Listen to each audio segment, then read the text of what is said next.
နေပူချိန်ပြင်းပြင်းအောက်မှာဓာတ်ဆီတန်းစီနေရတဲ့သူတွေအတွက်ကျန်းမာရေးရမဖြစ်မနေသတိထားတဲ့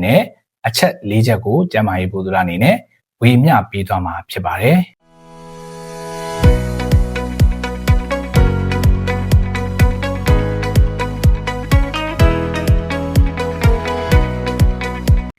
နံပါတ်1ချက်အနေနဲ့ကတော့ရေဓာတ်ကိုမဖြစ်မနေဖြည့်ဖို့အတွက်လိုအပ်ပါတယ်။နေပူထဲမှာနေရတာဖြစ်တဲ့အတွက်ကြောင့်ခန္ဓာကိုယ်ကတာမန်ချိန်တွေနဲ့ပို့ပြီးတော့ရေဓာတ်မြန်မြန်ဆုံးရှုံးနိုင်ပါတယ်။ဒါကြောင့်မလို့ရေဘူးလေးတွေကိုမဖြစ်မနေယူသွားပြီးတော့မကြာခဏတောက်ပေးတာမျိုးလုပ်ပေးပါ။နံပါတ်2ချက်အနေနဲ့ကတော့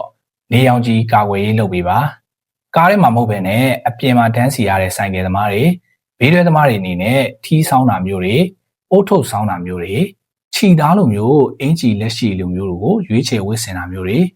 လေဝေလေထွက်ကောင်းတဲ့အင်ဂျီမျိုးကိုရွေးချယ်ဝတ်ဆင်တာမျိုးတွေလုပ်ပေးပါအကယ်၍ကားနဲ့တန်းစီတဲ့သူတွေဆိုလို့ရှိရင်လည်းအပူအေးချက်ချင်းပြောင်းလဲတာမျိုးကိုမဖြစ်အောင်ပြုစိုက်ပေးပါအပြင်မှာအကြာကြီးနေပူထဲမှာနေပြီးတော့မှကားထဲကအဲကွန်အေးကိုတန်းပြီးတော့အပြင်းကြီးဖွင့်လိုက်တာမျိုးတွေကိုသတိထားပေးပါဒါမှမဟုတ်လို့ရှိရင်ကားအဲကွန်အေးကနေပြီးတော့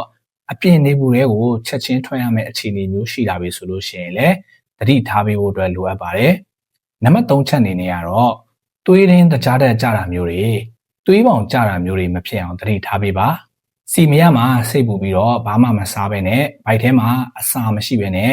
စီသွားတန်းစီတာမျိုးတွေကိုမလုပ်သင့်ပါဘူးအစာမရှိပဲဗိုက်ဟောင်းလောင်းဖြစ်နေမယ်ဆိုလို့ရှိရင်သွေးပေါင်ကြတာတွေသွေးရင်းတကြားတဲ့ကြလို့မူးလဲတာတွေဖြစ်တတ်ပါတယ်ဒါကြောင့်မလို့အထူးယူဆိုင်ဖို့အတွက်လိုအပ်ပါတယ်နံပါတ်4ချက်အနေနဲ့ကတော့ယောဂအခံရှိတဲ့သူတွေဥပမာအဖြစ်နှလုံးယောဂရှိတဲ့သူသွေးတိုးယောဂရှိတဲ့သူနဲ့စီးချိုယောဂရှိတဲ့သူတွေကိုယ်ဝန်ဆောင်မိခင်တွေကဆိုလို့ရှိရင်နေပူထဲမှာဓာတ်ဆီအကြာကြီးတန်းစီမယ်ဆိုလို့ရှိရင်တာမန်လူတွေထက်ပိုပြီးတော့အန္တရာယ်ပိုများနိုင်ပါတယ်ဒါကြောင့်မလို့ယောဂအခံရှိတဲ့သူတွေနဲ့ကိုယ်ဝန်ဆောင်မိခင်တွေဆိုလို့ရှိရင်အတက်နိုင်ဆုံးသတိထားပေးဖို့လိုအပ်ပါတယ်အတက်နိုင်ဆုံးသတိထားပေးဖို့အတွက်တိုက်တွန်းချင်ပါတယ်မိသားစုအတွက်ပဲဖြစ်ဖြစ်အလုပ်အတွက်ပဲဖြစ်ဖြစ်ခက်ခဲစီတန်းစီနေရတဲ့အချိန်တွေမှာကျန်းမာရေးအတွက်အကျိုးရှိနိုင်မဲ့ဘုဒ္ဓရာလေးတွေကိုဝေမျှပေးခဲ့တာဖြစ်ပါတယ်။အဲ့တော့ကျွန်တော်အခုဝေမျှပေးခဲ့တာလေးတွေက